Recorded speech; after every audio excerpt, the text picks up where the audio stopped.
Green button. Green was on. Need some diversity.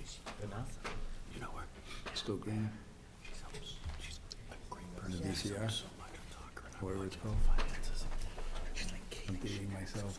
That's right, she came in. You remember VCRs? Was that? Sure. She had some good questions. Yeah. She's succinct. Mhm. Like, I think she can be good. All right, you good? Good. All right, we called to order the Deerfield Recreation Commission meeting for May 1st. Probably just gonna be more of an informational meeting because we don't have a quorum tonight. Amy is sitting in to help us with the scholarship stuff, but her term was expired April 1st, so we need to post that and decide whether we want to try to fill that as something we need to do. Meeting minutes of April meeting. Somebody make a motion? Do you want to make any motions? Can't make Yeah. it, can we? No. Hmm? We can't make motions, can we? No. Yeah. So, chairman discussion, I was going down, step down tonight, but neither one of the candidates are here to take over, so what's the board's pleasure? One more?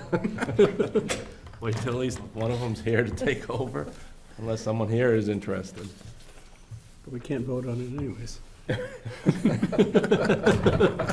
One more. Yeah, but it'd still be good to discuss it. We have a really full agenda, then rather than go like hours next time to have a little discussion about that. It was interesting that Katie would want to do it. I don't think that the fact that she was taking the minutes of, she shouldn't be burdened with that if she wants to take a leadership role. She's asked to have the person that does the selectmen meeting minutes do that. Is that a Meeting minutes. Yeah, so that's likely, or we'd find Yes. someone to do Yes. that. So I think in the spirit of her offer, and is Tom still interested too? I don't know, I've never heard from Tom Buffington. Since he expressed that he might be co-chair. Right. So, so maybe what we do is, in the interim, in anticipation of it, if anyone else is interested, sort of speak up kind of thing, but if not, let's pursue that, and whether it be, if we can get both of them to do that, that would relieve you, and you've been really patient and helpful, so. That's fine with me, that's what we're gonna do tonight, but obviously neither one of them are here, so. But I think we can move the spirit of that forward, right, to talk to Katie and say, yeah, we're interested if you're really willing to do it, and then hopefully Tom will, I think Tom was waiting for someone else to step up. It was my sense of when he was here last time, so, maybe to pencil that in, as that's a to-do list or whatever, so they will come to the next meeting with anticipating that they would take over the We role. put down on the next meeting minutes, Katie and Tom Buffington as co-chair. Yeah, I do think there was one other person. Nate, I thought Nate, Yeah, someone Nate. said, I had heard Nate, I wasn't at the Well, meeting. Nate talked, and Nate and Katie talked afterwards, I don't know what happened. Okay, they were talking about basketball. Okay, well, I maybe think it just was- leave it as a discussion for co-chairs. And if you guys are actually gonna post the position, I did forward it on someone who I think could be a great candidate for the board, who I think may be able to fill in some of Katie's role. Once it's posted, we can talk about her. Yeah, we just need to post it before we can, It is, yeah, and I just, yeah. I think it'd be good too, but, yeah, no, I don't know who else would apply, but I think we already have one potentially really good interested Yeah. person. I'll talk to John tomorrow, see if we can't get something posted on the website and stuff. And put something up on Parks and Rec website that we have an opening. I'm assuming we want to fill it. I mean, that's, rather than down to 10, We'd have to go to 9 somehow. right? And I think you fill it, just, Fill it, I it mean, seems to be working, and obviously we can't get everybody all the time, so. Okay, mention we have a good so I will talk to John tomorrow about getting it posted, and you can put it up on the website. Sure thing. After-school program registration update. Deb's here, if you wanna. We are full for next school year. Currently full. I was able to get all of the families that are currently Have you registered for the could- program this year. Could you go over there? Oh, no, actually, no, you don't need, Yeah. it's just kind of discussion. yeah. Never It's mind. just a discussion. You can stay there. There you go. You can join us if you want. come over here, yeah. Come sit with us, be part of the team, He is part of the She team. should be up there anyway. or be part of the table. Yeah. You sat up here. Kevin's up here. I sat next to You you. guys are up here. Yeah. So I was able to get all of the families in, that are currently in the program in for next year, including 9, 10 kindergarten siblings. So that is bringing the number up to 120 for kids in the program that will be registered for next year. Of the ones this year, we've had 9 that have either aged out or moved away from town, which kind of fills in those incoming kindergartners. So we're exactly where we are right now. You're at 120 right now? So I do foresee when kindergarten holds their open house the end of this month, and all those families are gonna come looking for after-school care, I will have to start a wait list again. We did explore some options again at the school to see if we could get the 5th and 6th grade population over at the school. There just isn't the space, and, you know, it's just not gonna work out, so, I do think it's gonna work out for the incoming kindergartners, depending on how many we have, because the 5th and 6th grade population, I don't think that their attendance is gonna be as big as the kindergarten attendance would be. 5th grade, you can do cross-country, so there's gonna be that activity going on. The 6th grade population, and that was something that we were also talking about, I have 2 6th graders this school year. I do think not designing, but just changing the qualifications of the program from K to 6 to K through 5. And all of my research and any program, after-school programs, they do K through 5 mostly in the middle school. So a lot of places will have a 6 through 8 program at a different location type thing, you know. So I think if we went to a K-5 only, and then there's always gonna be those exceptions to 6th graders that, for whatever reason, and we'll definitely take that on as they come to us, but, that's what I think. Currently, we have 18 5th and 6th graders registered for the next school year. So, and my hope was if we move those 18 5th and 6th graders over to the school, it would open those spots up for the kindergarten population that really needs to be here. You know, they need the after-school care, not as much as the 5th and 6th graders, so, but. If you get rid of the 6th, what's the breakdown of the 5th, 6th graders? Do you know? how many Yeah, sixth? so right now, I have 2 6th graders in the program. Oh, okay. So it's not going to impact the 6th grade population, but if we can just say our program is K through 5, then if there's a 6th grader parent that comes to me and says, hey, listen, like, you know, whatever, we'll just address that as it comes, and we can always make an exception for a 6th grader. Yeah. But I think if we say we're K through 5, because that, K through 4 is really the population that is consistently there, Monday through Friday. You know, 5th are spotty. The kids start going home a little bit in 5th grade. So, Good. We talked a long time ago about putting policy procedure together for after-school stuff, so we, you know, we have a max number, we do K through 5 100. instead of yeah, yeah. stuff like to have it in writing and available when people call or sign up, say. Yeah, and actually I didn't even think to bring it. Yeah, Nick asked me to do that quite a while ago, and I did, I haven't officially, like, you know, but I do have it all. I'll just put it more officially together so that you guys can look it over, but I do Yeah, have that all done, the capacity of the rooms, right, the staffing breakdowns, all that kind of stuff. Yeah, I do have all that. that'd be great. I know John doesn't want to see more than 100 kids in those rooms at any time. Even with the 120-ish kids registered, we still average 80, 85, 87. I think we've hit 90s a couple times this school year, but never in my time have I ever seen all the kids that are registered show up on one day. Right, yeah. So I think we're safe at a 120, maybe even bumping up to 130 and still having that average of kids per day. Yeah, that's great. Yep. Good. Anybody have questions, or? Is there an email update that notifies people of when registration is open for these programs? Mhm. And who does that go to?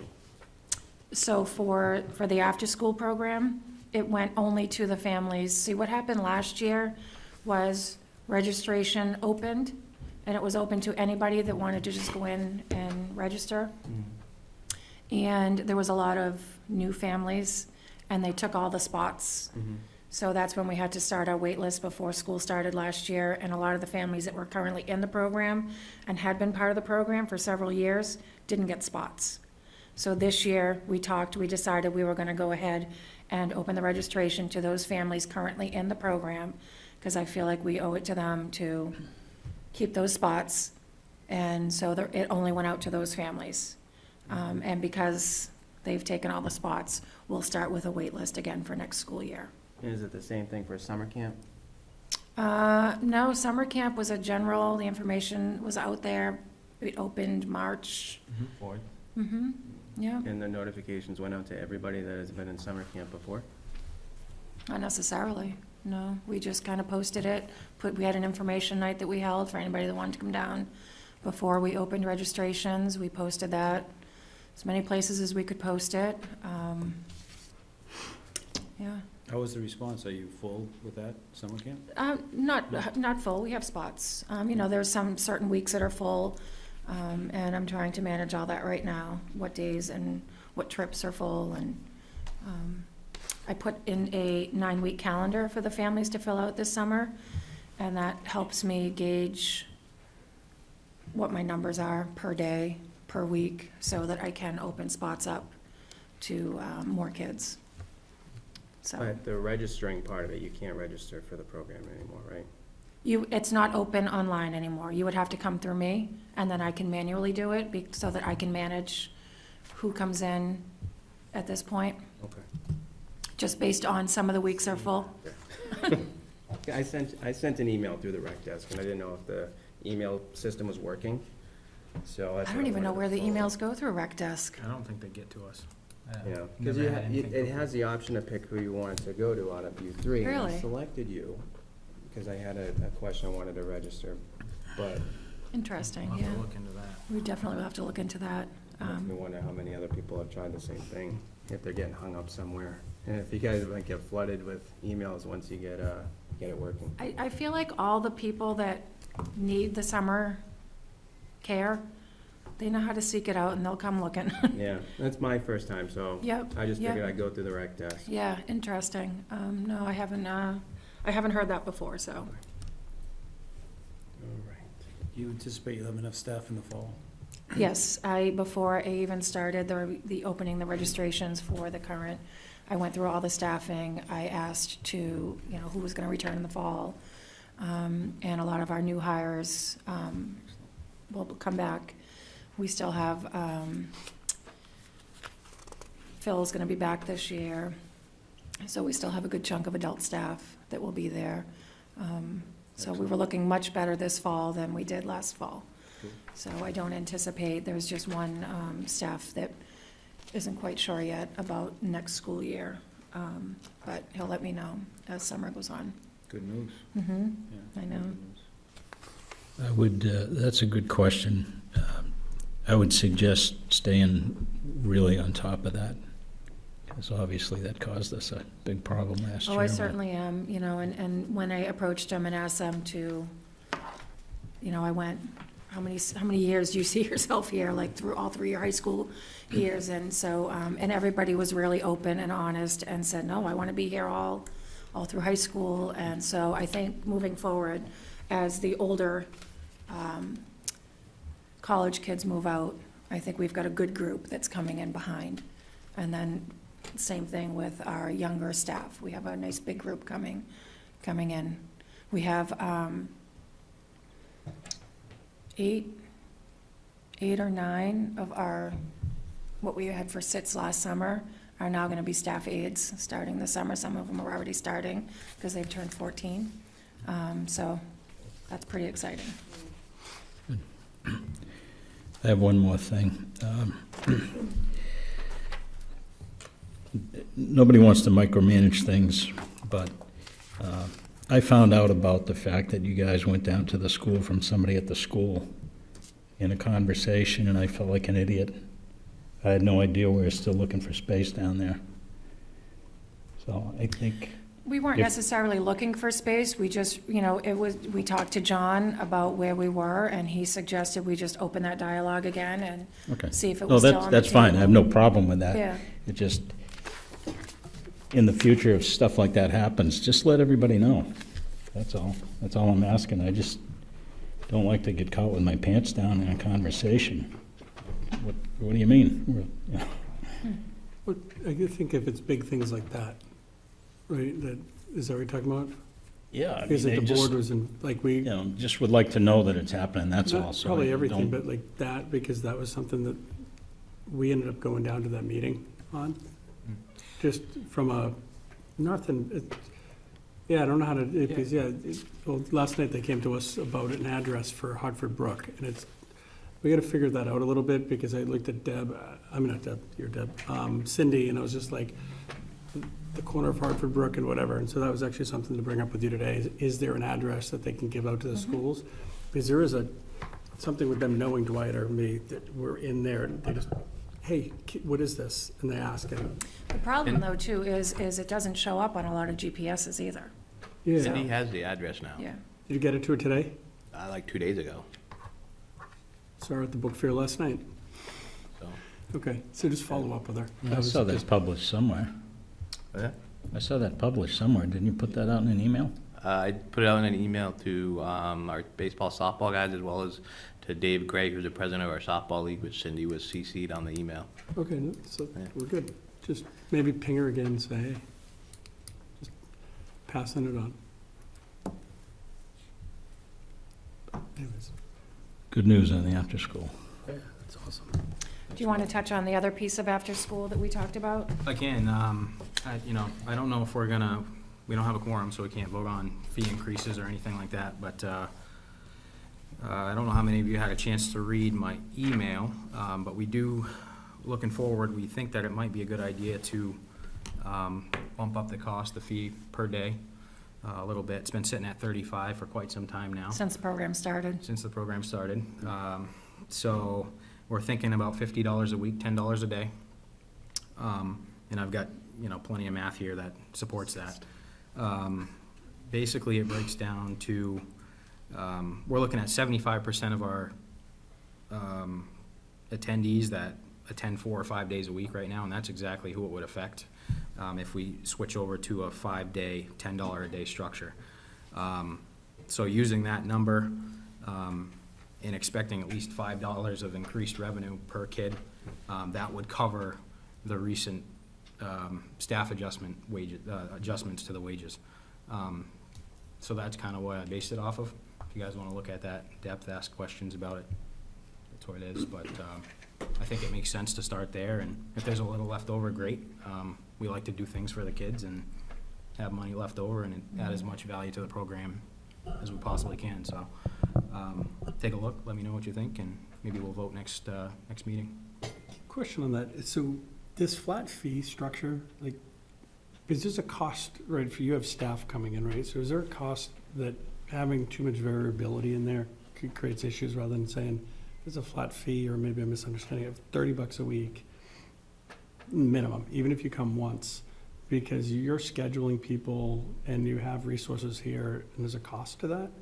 Or does it work with having the variability of, I want to come Wednesday this week, Thursday next week, and having them have that luxury of, There are a lot of variables with it, so that's, if you look at what I by the came way, up, part of the reason I ask is the price on this is so cheap. Mhm. I mean, I talked to friends and they're paying $300-400 And a week. I've done my research It's low. of So after-school programs in the area. is there anything under 100 in this area? There is, Is there anything under 150? the YMCA, one location has a monthly rate of $290, which if you break it down into a 4-week month, it's about $14.50 or so a month, a week, a day. So, What was it, 390? $290. Oh, 290. So, we're well below what other towns our size, I know the Y is the Y, but we're still well below what other towns And I have a family that, she actually called a couple weeks ago, and she moved, I won't mention the town, but she moved from Deerfield. Her daughter was part of the program. And she called and she said, I wished I had researched after-school programs before moving. She said, because there's nothing that even comes close to what Deerfield offers. You know, there are programs out there, but they don't offer, you know, the type of activities and all that kind of stuff that we offer to our kids. So I was pretty happy to hear that. I was very happy to hear that. So she wished she hadn't bought a house. So what percent of the kids go 5 days a week? We don't know that exact, it's split, about 25% of the kids that go now are either, I'm sorry, 75% of the kids are yes, sorry, 5 days a week. 75% are 4 or 5. How do you collect the daily fee? When they come in, do they give you Rec $10? desk, the way the fees are broken down on rec desk, you could pay for 1 day, 2 days, 3 days, Okay. 4 days, or, you know, it's 4 days or a full week. And then with that, I think Dwight and I have had this conversation, you know, the math and the money doesn't always line up with the kids, because if they don't come and they use that credit for a different week, you know, we definitely will roll, They can use that, if they don't show up, they can use that towards another week. I mean, within, you know, there's, every situation is different. Yeah. You I know, mean, but- if there's like a recent death in the family or something like that, Yeah. I would, you know, that would be an extenuating circumstance, but I think should be a cancellation fee in place for, say. It doesn't happen, you know what I mean, like, it just doesn't, the amount of kids that are there 5 days a week, they use it, they need it, the parents are working. You know, that handful of kids that only come 1 or 2 days a week, if they don't use it, you know, those kids that are there 5 days a week, the way the money is set up now, even if they come 4 and they didn't come that 5th day, there isn't a credit, because the way it's set up now, there is, you know, you come 4 days, it's 35. You come 5, it's 35. But, So that's a consideration too, that if someone's coming 5 days, they might only come 4 days if somebody's on Friday or something, so you might actually lose the revenue. You'd break even because you get an extra 5 for the 1 day, but you'd lose the 5 for the second day. How do you manage the vacancies when you have somebody that comes twice a week and you don't know which days? So, you know, so they come Monday and have my- Tuesday, Thursday, Friday, do you let someone know yeah, that they could come you know, that day?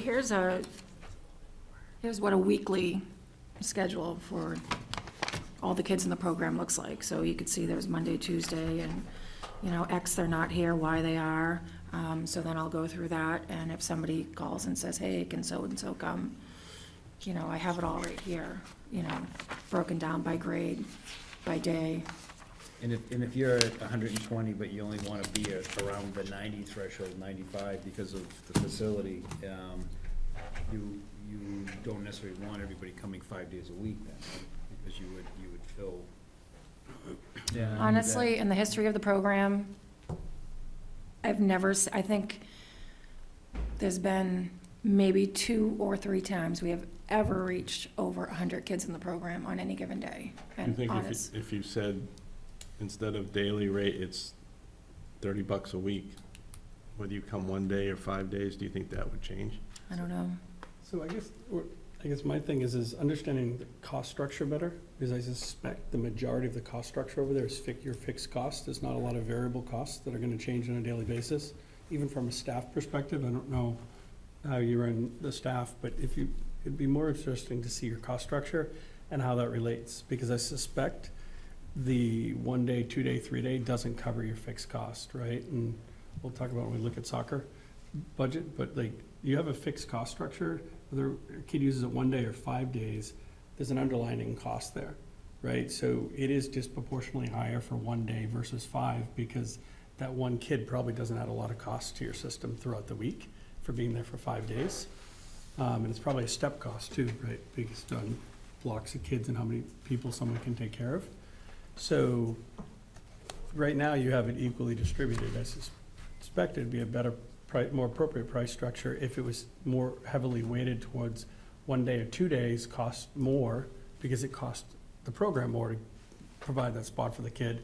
And it's essentially less per day as you get to 5, because the cost is a lot less, because they're not really adding much to it. It's almost something where it's like 35 minimum, and then say 50 for 5, because that's probably, It might not though, Jeff. Closer to that becau- structure. Because if you're not sending staff home, right? You're not shutting lights off if a certain number falls. We'll send staff home at, If you don't have enough kids? no, not that.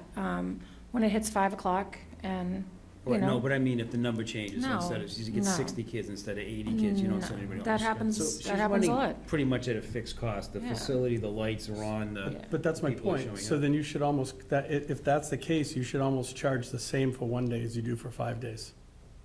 If you have 100% fixed cost, no variable costs, 1 day costs 5 days. but you want to be user-friendly and folks are wanting to socialize their but- kid for 1 day or to join a So I friend get or that. try it out. I get that, but I'm just saying, if you're looking at your cost structure and how it pulls through, even at $30, that's cheap when you're looking at what there's anything else out there. And just having something, because Deb has to do the administrative work on that, there's processing costs of that. Just so having something that says, okay, we're gonna put you down, we're gonna get you into the system, we're gonna make sure you're here. There's a minimum cost to that for your time, right? And just- so you want to charge somebody that just comes 1 day, $30 How flat many fee? kids do you have do 1 day?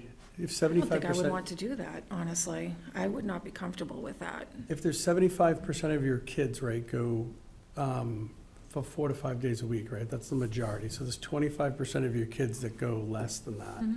And all I'm saying is just dig into the structure and a little bit more about kind of who's where and when, and figure out how does that 25% break out, right? But $25 to, say, 1 through 3 days, is that a lot? It's a big change from the program, so. It's a huge change. We're not gonna make a decision, and I wanna keep these discussions to Yeah. 15 minutes tonight, so we're gonna move on if that's For one okay. more month. Yeah, I'm just saying, just dig into it a little more. What I Yeah, do look like- into, what I talk do like- about it more. Yeah, what Nick's is, what you guys are presenting at $10 a head per $10 day also helps with Dwight, the issue that Dwight brought up before, is we can count the units, so. Yes. How many kids and how many units of service did we deliver? So if we had $60, that's It's confusing 6 even kids. for the families, you Yeah. know, at the 35 for 4, 35 for a week, you know. They're just like, wait, what? How many You know, hours is that for? So, And if you get this core group of kids that are coming, they are carrying the burden of the cost of the program and then some perhaps. And it's the marginal kids that are what you're looking at. You're not. You might be able to break it down to 5 days is $35, and Babysitter. 3 or less is $25, and at least just have 2 fees or something, I don't know, it's, I don't know. I either. see where Jeff's coming from, but I don't think that this is the program to do it, and I like the, for ease and for family friendly, I think the $10 flat rate is probably the best way to go. as long as it's not hard to manage and. Right, you know, I think it's you're gonna be easier to It's not, manage. it's the not gonna $10. change anything, Yeah. it's not gonna change anything on It's gonna me. make it easier, on you, right? It's gonna make it is gonna make it easier, you know, the money will make more That's my sense point. for, That's a benefit. for, So- No, I get that. for families. You know, when I have, right now, if I have a family that has paid for,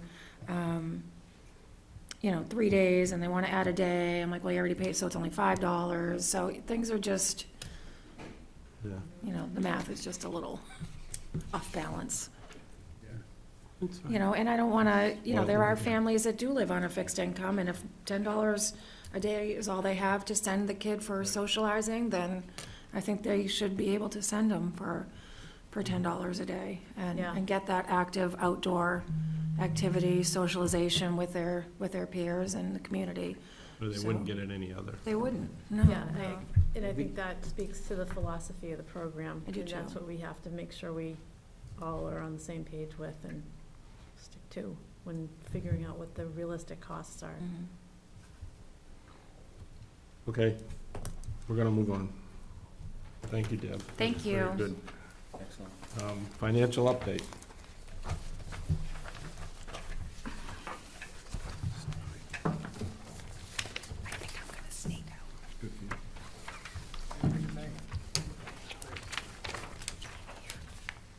You're welcome to stay. I know I'm welcome to stay. Your call. Deb, come on if I'm staying. Okay, Distract them. Thank you all. thanks, Deb. Deb. Financial review. The top page is where we were last year at this time, at the end of April. So this is year-to-date, April 30th, 2018. See, the profit and loss was at just over 41,000 at that time last year. This year,